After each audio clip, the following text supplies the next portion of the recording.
Nu. Deci suntem în... Unde suntem? În Chișinău. Da. În Chișinău. Am venit să cumpărăm o mașină. Nu știm exact ce mașină o să cumpărăm. O să ne uităm la mai multe mașini. Eu sunt cu Șatra. Deci eu, Adi, Eusebiu, pe care l-ați văzut în vlogul cu Cayenne, care studiază artă renascentină în Spania. Așa, și mergem să cumpărăm o mașinuță. Am comandat niște mâncare. Tu mi-ai luat mâncare. E bună mâncarea? Foarte bună mâncarea. Așa? O recomand. O recomand și uite, mergem cu asta. Skoda Superb, Laurin în Clement, 280 de cai putere. Mergem să vedem altă mașină. Ce faci, domnul Eusebiu? Bună ziua! Așa. Mergem să vedem care e prima mașină pe care o vedem. E la Superb de 280 de cai putere. La fel ca asta. Doar că pre-facelift. Da. Așa. Bine. Și mâine poate facem review la asta dacă nu găsim Lada Largus. A, da. Am uitat să zic. Mașini cu Luci Popa începe. Bum. Ia zi, vericule, ce-i facem? Vreau ca bijuteria mea să ajungă pe mașini cu Luci Popa. Adu-o la servis să o facem să pară mașină de om realizat. Gata, frățic. Este un motor Puternic rău de tot. destul de... Power VR1 9 TDI, urci cu el pe munte de n-ai treabă. Am făcut 30.000 de abonați, urmează să facem 31.000 de abonați. La 31.000 facem giveaway. Ce giveaway? O ședință de recuperare sau de kinetoterapie de la Move It Therapy, o companie fondată de două prietene ale mele, Oana și Maria. Și hai să vă arăt serviciile pe care le oferă ședințe de kinetoterapie de grup, evaluare posturală, cupping therapy, taping, IASTM, terapie craniosacrală. Se adresează persoanelor cu vârstele cuprinse între 18 și 65 de ani. Ce trebuie să faceți ca să intrați în concurs? Este simplu. Facebook sau Instagram, like. Să fiți abonați la Mașini cu Luci Popa și să spuneți dacă vreți să vă duceți dumneavoastră sau să trimiteți o persoană dragă. O să vă las toate datele de contact ale lor, inclusiv numărul de telefon, ca să vă duceți și voi acolo dacă vreți, pe cont propriu, nu neapărat câștigător la giveaway. Adresa este zona Titan vis-a-vis de metrou Titan în București. Deci, dacă vreți să vă duceți la Movie Therapy, fetele vă așteaptă la 31.000 de abonați, dăm giveaway, o ședință de kineto sau de recuperare, vorbiți cu fetele dacă veți câștiga și evident nu uitați să spuneți în comentarii dacă vreți să vă duceți voi sau o persoană dragă. Gata! Hai să înceapă clipul. Dacă tot suntem în Chișinău, hai să testăm bucătăria moldovenească. Mi-ai luat un burger. La burger mi-ai luat cartofi prăjiți. Sos mi-ai luat? Da, ketchup. Exact cum mi-ai cerut. Hai să vedem cât de bun e. Începem cu burgerul. Au și moldovenii niște drumuri. Deci dacă vă plângeți de București, veniți în Chișinău. Ia să vedem. Deci canalul ăla îmi place să mănânc. Eu îl recomand. E super amuzant tipul. Ia să vedem. Se filmează mâncând. Așa o să fac și eu. Ia să vedem. Ok. Burger cu cartofi și sos.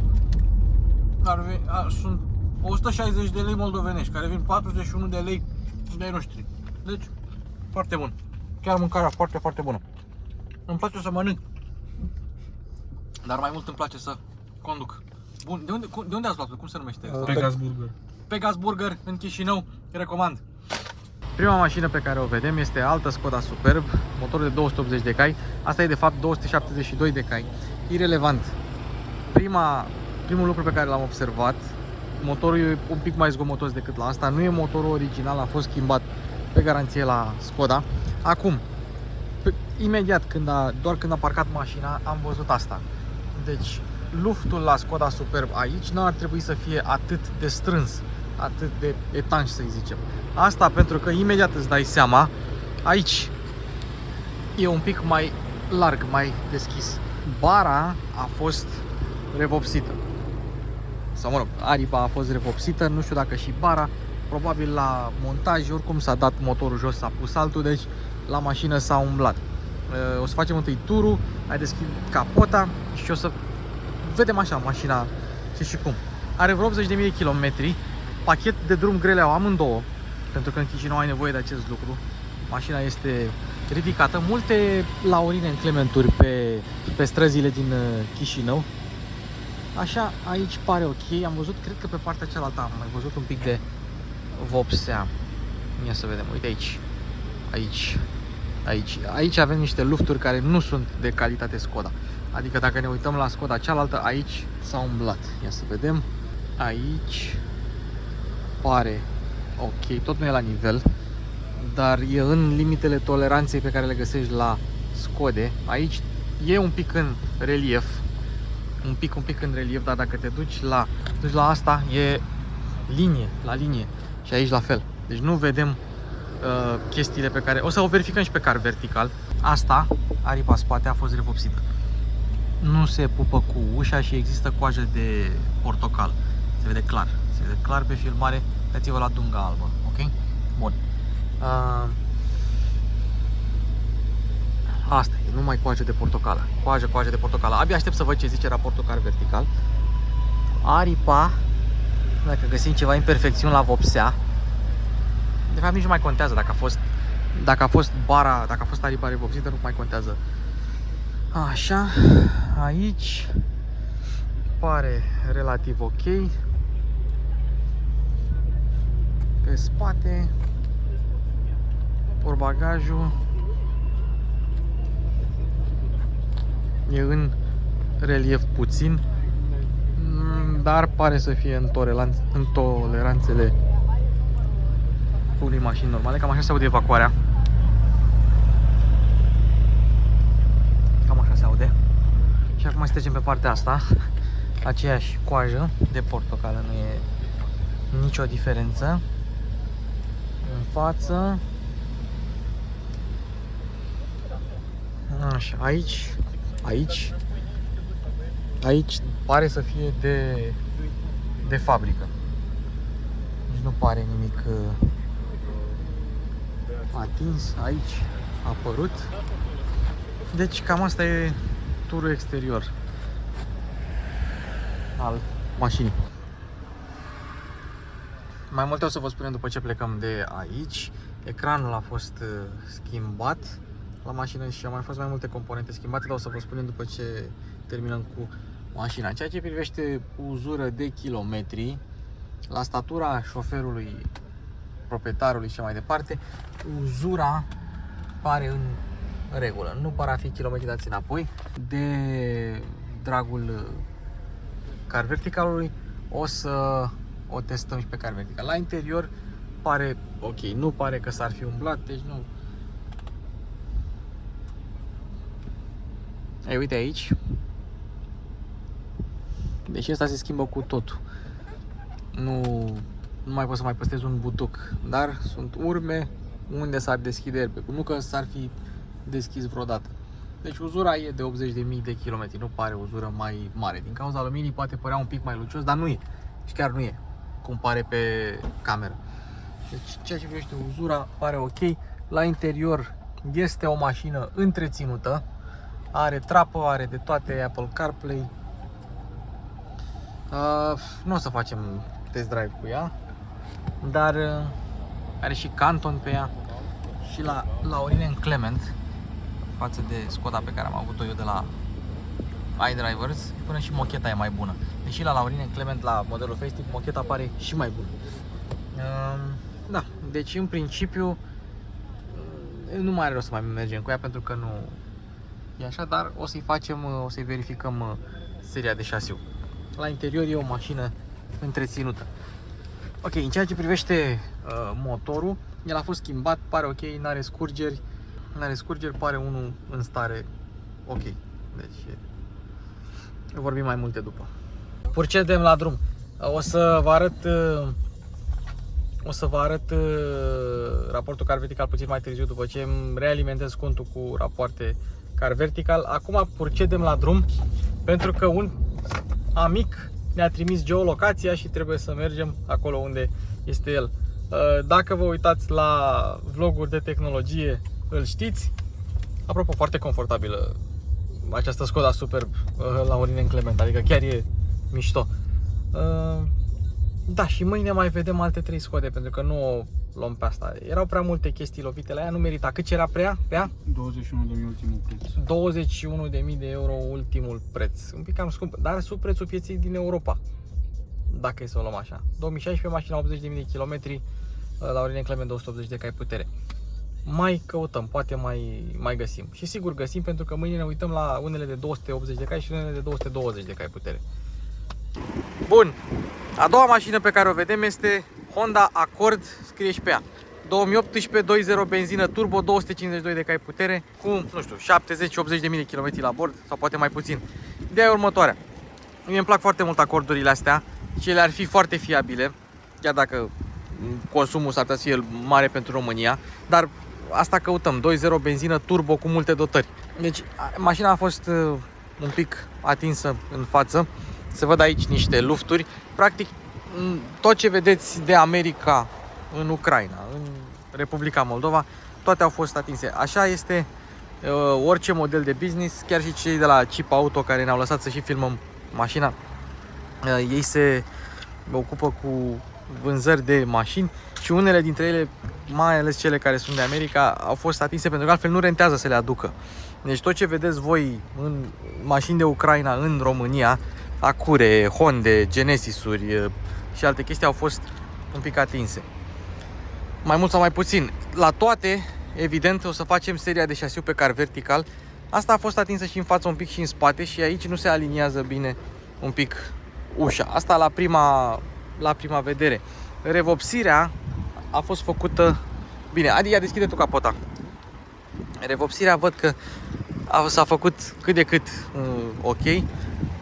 Și evident că a fost spălată la motor, făcută pentru prezentare. Parcă Genesis-ul nu era spălat.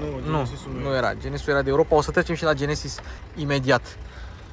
Acum, tot ce înseamnă șurubele pe aici au fost umblate, ceea ce înseamnă că mașina a avut niște elemente schimbate. Am înțeles de la cei care stau aici că dacă mașina rentează să fie reparată, și nu e nimic greșit în a lua o mașină avariată și a repara-o atât timp cât structura ei de siguranță este în cea mai bună condiție.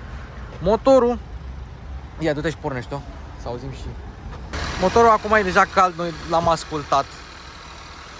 Ca orice motorișcă japoneză modernă merge cu ulei 0,20 sau nu chiar ca orice, dar pe parte de condiție tehnică ei au nevoie ca mașinile acestea să meargă mult și bine. Ia stai să oprim climatizarea. Ei au nevoie de ele ca să meargă mult și bine pentru că nici Moldova, nici Ucraina nu sunt țări foarte bogate și nu vrei costuri de reparație foarte mari.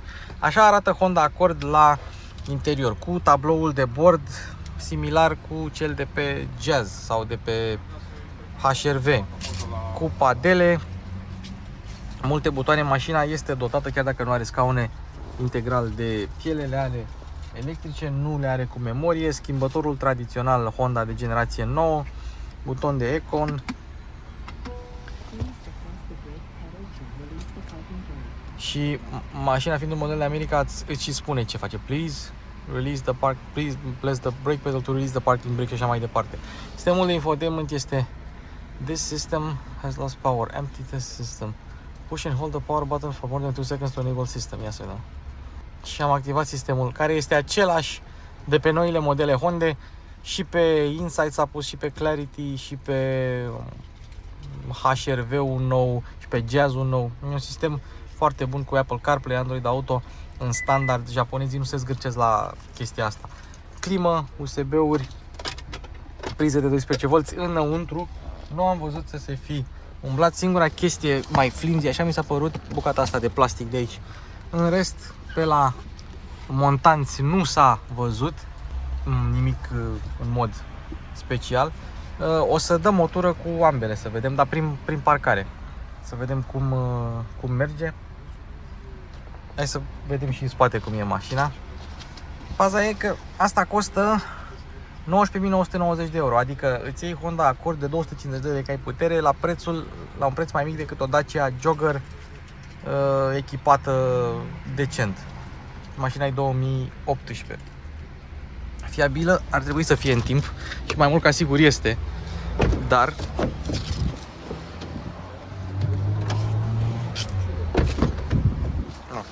în spate Acordul nou este hatchback, să zicem. Da? E full hatchback sau nu? O să vedem dacă e hatchback sau nu. L-am deschis portbagajul, dar n-am fost atent. E spațioasă, are cam tot ce vrei. N-are USB-uri în spate, ceea ce mă miră puțin, pentru că în 2018 americanii aveau și ei copii cu device-uri, cu telefoane, cu iPhone, cu iPad-uri. Și spațiul este mai mult decât suficient. E rivalizează un pic cu Skoda Superb la spațiu și o vin din Skoda Superb. Nu e la fel de confortabilă ca o Skoda Superb la Laurinen Clement cum avem noi, dar na, e relativ decentă. Să deschidem portbagajul. Și da, nu e. Deci deși are are formă de hatchback, nu e un sedan cu haionul cu luneta turtită. Aici în spate, din câte mi-am dat eu seama, nu. Spre deosebire de Genesis pe care o să-l vedem pe viitor. Hai să vedem. Așa. Și aici ar fi trebuit să fie roata de rezervă temporară. Ei, uite, acum am descoperit masticul ăsta care parcă n-ar fi de fabrică, e prea neuniform. Deci mașina, am zis la început că a fost atinsă în spate. Deci da, ăsta este mastic de mașină atinsă și în spate. Cât de mult vedem pe car vertical după aia. Bun, hai să o oprim. Ia să vedem. Țevile sunt false. Țevile reale sunt în spate. Deci cam acesta este.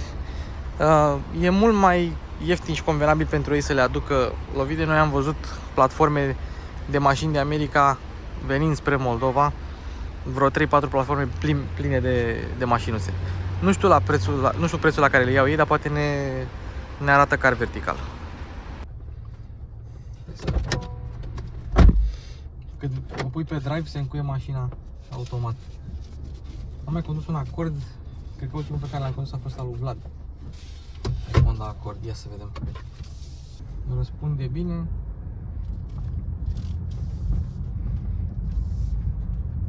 Ce mișto la moldoveni este că poți să verifici suspensia imediat, pentru că orice drum al lor e denivelat. Nu ai porțiune de drum lung. Mare parcul vostru pe aici. Ce se vinde cel mai bine? Renault Kadjar. Renault Kadjar? Qashqai. Da? Oh, deci pe suspensie ok, motorul nu e zigomotos, chiar e mașină destul de rafinată. Uite cum se numește asta, e Accord cumva. Cum se numește? Cross Tour. Cross Tour, da. Vai cât de tare e. N-am văzut una niciodată. Cât de când. Exact ca la Honda e și la noile Honda e schimbătorul. Mai dăm o tură așa. Se putea da tura și pe stradă, dar n-am vrut eu, că are ceva zic așa, că nici nu pot să-i dau.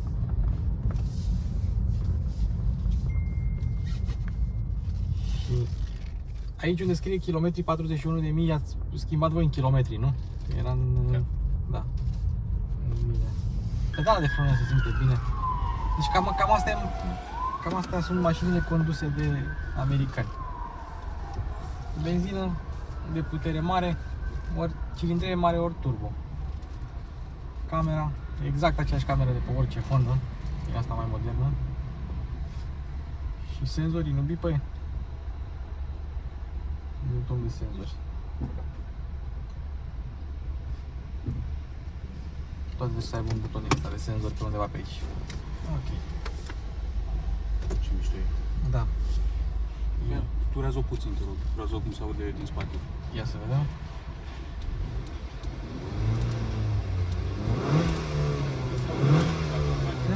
Nu se aude deloc.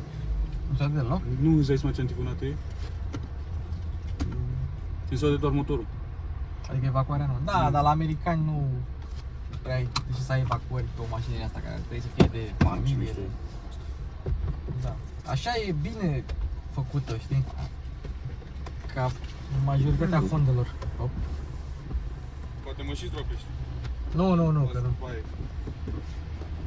Și materialele, deci peste Passat. Adică, da, și clasicele ștergătoare japoneze în care dai în jos să le activezi din sus. Ia, cutiera imensă, mai ai un USB, mai ai o priză de 12 V acolo, n-ai în spate, dar în rest. Bun, hai să trecem la Genesis. Ia uite, ce am mai venit să vedem. Genesis G70. Dacă vi se pare că Kia Stinger e scumpă, ei bine, asta este fratele mai luxos al lui Kia Stinger. Pe aceeași platformă, tracțiune spate, la bază, integrală, modelul de față. Este o mașină de Europa, nu e mașină de America, dar și asta a fost atinsă în față. O să le verificăm acum când plecăm pe toate pe Car Vertical, să vedem seriile de șasiu și Skoda de ieri, că n-am apucat. Deci a fost un pic atinsă în față. Asta se poate vedea fără nicio problemă. Jantele sunt un pic zgâriate. Și aici avem un pic de rugină. Mașina e 2019 cu vreo 60.000 de kilometri la bord. Toate acestea sunt state. Chiar dacă și în Moldova găsești Genesis, găsești Honda Accord, găsești Camaro de America, ele în parcurile auto stau. Nu e neapărat o problemă acest lucru, dar ușa văd că se aliniază bine. Avem protecția care este de fabrică și pe partea cealaltă e o zgârietură tot așa originală. Aici e un pic de coajă de portocală pe ambele elemente, dar nu e o coajă de portocală foarte mare în afara standardelor producătorilor. Aici antifonarea e un pic uzată, hârșcăită, dar nu e tot așa, nu e o mare scofală, mare brânză. Ei bine, și G70-ul ăsta, care concurează cu seria 3, G80 cu seria 5, G90 cu S-Class, a fost atins un pic și în spate, în sensul că aici e în interior luftul și aici este în exterior. Mă refer la capacul portbagajului. Fiind 2.0, varianta aia de 252 de cai de pe Kia Stinger, avem o singură țeavă pe partea dreaptă și portbagajul este acționabil electric. Deci dacă aia a fost lovită în spate, aici avem, se vede că s-a cărat ceva cu ea. Deci probabil a fost o mașină de firmă, de flotă. Și avem roata de rezervă și aici s-a umblat puțin. Aici ceva s-a întâmplat. Nu ai fi făcut astfel de damage dacă doar scoteai roata. În schimb, nu am văzut mastigne la locul lui, chiar deloc.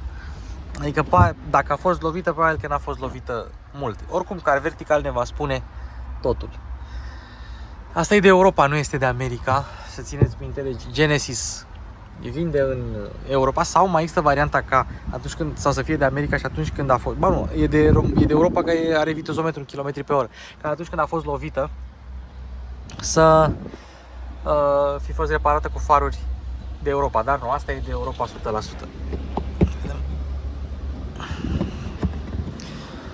La unele mașini, adică vă dau un exemplu, dacă ar fi să cumpăr eu pentru mine o astfel de mașină, ia uite coaja de portocală, ia uite. Revopsire tot, deci haiul nu a fost, de fapt portbagajul a fost câte coaje de portocală, asta nu e de fabrică, clar nu e de fabrică. În ceea ce privește motorul, ia, Adi, pornește-o. Apropo, hai să arătăm și cheia de Genesis. Dacă cheia de Honda arată ca o cheie de Honda, așa arată o cheie de Genesis. E prima dată când țin în mână o cheie de Genesis. Ok? Ia, pornește-o. Pare rău pentru vânt. Ieri n-a fost vânt, astăzi este. Și deschide și capota. Bine că... Și motorul ăsta e încălzit un pic, că l-am încălzit noi mai devreme. Și aici tot ce înseamnă șurub a fost umblat. Cât de mult, asta o să vedem la Car Vertical. Dar e clar că s-a umblat, e clar că s-a întâmplat ceva aici. Oricum nu se aliniază bine partea frontală, nu ca în fabrică cel puțin.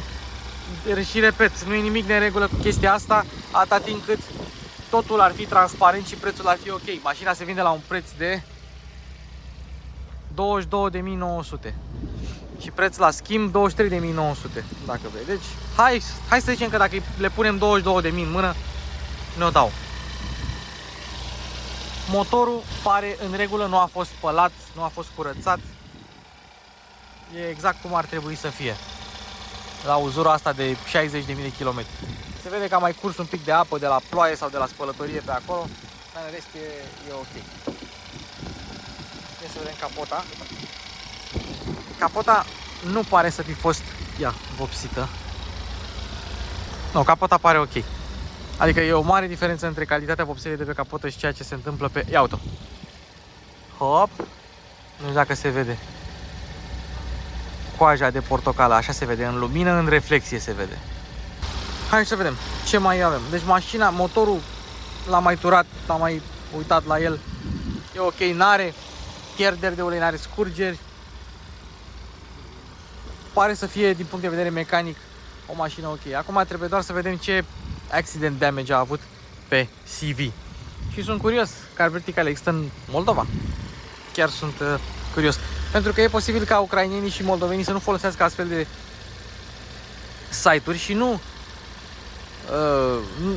știu că eu am parteneriat cu Car Vertical, dar Car Vertical nu e Dumnezeu și am arătat asta de multe ori și în clipurile cu Mihai. Adică există cazuri în care nu găsești date despre mașinile pe care vrei să le cumperi. Însă am așa o impresie că ăstea de America și cu niște Genesis-uri din astea care au niște regimuri de service foarte bune și nefiind nici foarte vechi, aici s-ar putea să găsești ceva dacă e să fie. Hai să luăm loc și la interior. Aici ce am văzut este că e un pic de luft și pe stânga și pe dreapta, dar e uniform pe ambele părți. Deci e posibil să nu se fi umblat. Ia uite, uaa, cum stai în ea. E că trebuie să o ridic. Stai mega jos în ea. Deci mașina este Stinger la interior. Cam asta. Să-i punem contactul în rusă, kilometri. Bordul este de Stinger. Butoanele de Genesis sunt niște butoane de Hyundai Kia un pic modificate. Sistemul de infotainment este același sistem de infotainment pe care eu l-am pe Kona, dar identic. Apple CarPlay, Android Auto. Butoanele se simt destul de ok la atingere. Într-adevăr se simte ca un Hyundai mai scump sau ca o Kia mai scumpă. Dar vă spun sincer, aici în Genesis nu văd să fie ca materiale mai bune decât în Kia Stinger, spre exemplu. Deci Stingerul l-au făcut să fie foarte bun. Tipic, tot ce vrei la Hyundai și la Kia, AUX, wireless charging, USB și priză de 12V. Vin dotate bine din punctul ăsta de vedere. Schimbătorul ăsta pare ok. Aici s-a zgâriat, probabil au ținut cabluri, alte butoane, camerele. Ia să vedem, avem camere. Uite, merge camera spate, cameră de Hyundai Kona. Se folosesc cam aceleași componente. Mașina e 2019, exact ce ani și Kona mea. Deci recunosc multe elemente de aici. Da, uite, dacă pui în parc, pui pe view, nu se mai vede camera de marșadier. Deci view-ul ăla e doar pentru sistemul de camere 360. Eco, Smart, Eco, Comfort, Sport și Custom. Acestea sunt modurile de rulare. Sunt foarte multe. Custom e preferința ta și Smart e un fel de auto. Și restul sunt toate între. Ia să umblăm un pic pe aici. Da, e în rusă, n-avem ce să vedem. N-are trapă, are piele, scaunele sunt confortabile. Însă șezutul este imens. Evident că se poate regla. Cred. Nu cred că se poate regla. Da, deci șezutul e mega lung. Și hai să vedem acum cum stai și în spate. Oglindă electrocromă și dacă la Honda Accord. Ok, deci eu n-ajung la pedale, dar nu pot să mă întind. Ia să vedem locul în spate. Având în vedere că e platformă cu tracțiune în spate și motor longitudinal și așa, și dimensiuni de Kia Stinger, s-ar putea să ai mai puțin loc. Și clar ai mai puțin loc, dar Doamne Dumnezeule, cum te scufunzi în această mașină. Deci efectiv te scufunzi, uite, stai. Deci scaunele sunt profilate și parcă te înfunzi așa în ele. E un sentiment destul de ciudat. Ia, avem USB-A în spate, nu C. Avem două suporturi de pahare și avem materiale moi, materiale bune, la fel ca la Kia Stinger. Da, e decent, e confortabil, moale, dar de calitate, într-adevăr. Cei care își cumpără la mâna a doua un seria 3 din 2019, probabil că vor avea materiale un pic mai bune în aia decât în asta, dar nici aici nu e de aruncat la gunoi. Cârlig pentru hăinuțe, alt cârlig, mâner. În Genesis stai bine. Și acum hai să vedem cum merge mașinuța. Și vedem dacă are rost să o ia. După ce terminăm cu proba de condus, mergem cu Skoda, vedem seriile de șasiu la Skoda, la Accord și la Genesis, vedem ce ne spune raportul car vertical. Vezi tu, contează cât de rău a fost lovită mașina. Ia stai că am văzut ceva. Mam, aici, mare luft, s-a umblat. Ori s-a pus ceva sistem de camere de bord, alarmă, alte chestii, ori aici nu e. Aici, dacă a fost un accident frontal destul de puternic, de exemplu pe dreapta față, posibil să se fi umblat și acolo. Domnul Preda știe mai multe. Să vedem. Un pic de nivelat aici. Și același sentimente la direcție. Ușoară așa. Bine, asta e și pe confort. Imediat de seama. Deci asta e Stinger. Se simte fix ca un Stinger. Cu direcția un picuț mai ușoară decât un Stinger. AC-ul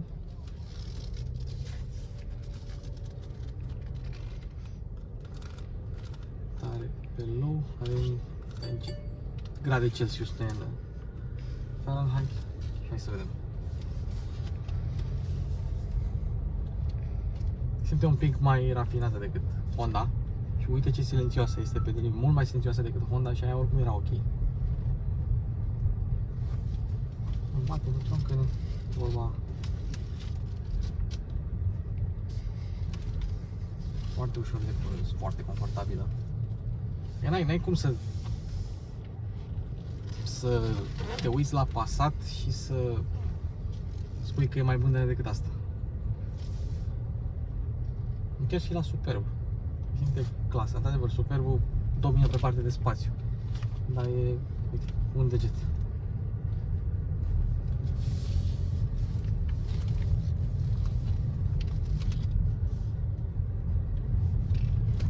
Să vedem un pic de...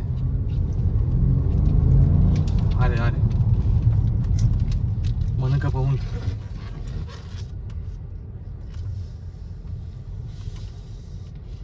Nu ca Stingerul de 3.3, dar mănâncă pământ. Cu asta mai vreau să mai dau o tură, că-mi place. Foarte mișto. Toate aceste mașini care sunt state au presiunea scăzută în anvelope.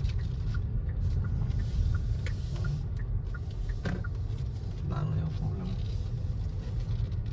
Scaunele confortabile. Vizibilitatea nu pot să spun că e cea mai bună, e mai bună decât în Stinger. Oglinzile mari. Da, așa ca mașină e ok. Ok, poate rezoluția la cameră e un pic îmbătrânită pentru ce pretenții are mașina, dar în rest, nu. Și calități intrinsece de mașină e tare. Și de o mașină pentru o persoană tânără, nici nu ai nevoie de prea mult spațiu, deși ai, dar ai nevoie de spațiu în spate foarte mare, așa să transporti copiii. Foarte ușor de parcat, deci exact Stinger, la cum se conduce. Cum are setată direcția, chiar dacă e un pic mai moale, feeling-ul pedalelor e același. Și de motor n-am putut să dau seama cine este ce, dar oricum are ceva zvâc. N-am condus decât Stinger de 3.3. Foarte mișto mașina. Și fiecare model Hyundai, Kia, Hyundai sau Genesis are propriul sunet de marcă de plecare. Și asta e sunetul la Genesis. Prima dată când conduc un Genesis. Ia, a patra mașină pe care am venit să o verificăm. Acest Cadillac CTS. Trebuie să pun centura, că e cel mai greu. Nici pompa de ce nu porți centura. Nu am avut noroc nici cu Cadillac-ul. Din păcate, mașina părea să aibă niște elemente revopsite. Un amortizor de la capotă lipsea, nu-i mergea soft close-ul, sugea ușa și după aia o scuipa. Sugea. Așa făcea. Și asta doar la o singură ușă, că la celelalte trei nu mergea. Plasticele erau zgâriate, mașina era neîntreținută, totul era tocit pe la interior. Rugină pe la suporții scaun, dar nu rugină din aia superficială cum a fost la F30 în primele generații, nu, rugină din aia de inundație. O să o verificăm la final, cred că facem car verticalul cu toate, ca să întâi să le verificăm și după aceea. Da, deci căutarea pentru o mașină bună în Republica Moldova continuă. Deci, m-a lovit o oboseală zilele astea căutând mașină. Suntem cu toții terminați. Și răspunsul este nu poți să găsești o mașină bună în Moldova. Mai aveam un Lexus GS450H, dar nu l-am mai văzut pentru că cred că am găsit până la urmă ceva în România. Rămâneți conectați că s-ar putea să avem review cu ea. Dar măcar am venit cu un car spotting și cu un film de încercat de cumpărat mașină și verificat mașini. Bun, și acum hai să vedem seriile de șasiu pe car vertical. Primul este Skoda Superbul, da, pe care l-ați văzut. Zice că n-are nimic neregulă. A fost, ia să vedem, a avut lucrări de întreținere, a fost fabricat 2016-08-31. Bun, a avut lucrări de întreținere Republica Moldova, vehicul furat nu este, kilometri par ok. Asta pentru că ultima intrare este 2020 a 8-a. Mașina avea 78.000 de km când am testat-o noi. În 2020 avea 81.980. Deci are cel puțin 4.000 de km dați înapoi. Plus motor schimbat, plus etc. Brake 2016, 2 litri, 280 de cai putere, motor GJXA. Deci toate astea. Mașina nu are istoricul, sau car vertical nu are istoricul 2020-2022, dar ne-am putut da seama că a fost lovită, revopsită și mai departe. Pe car vertical nu apare asta pentru că probabil daunele au avut loc din august 2020 până încoace. Motor schimbat, display schimbat, totul schimbat la ea. Bun, eliminată. Urmează Honda Accord. Și asta este genial, Honda Accord-ul. Intrăm, car vertical. De ce nu mi-a intrat? 1HG asta, Honda. Că Honda este fabricată în America și e 1 că e fabricată în America și Statele Unite.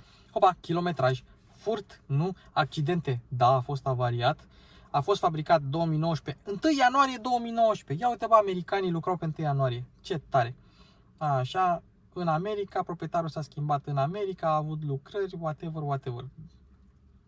A fost pus la vânzare.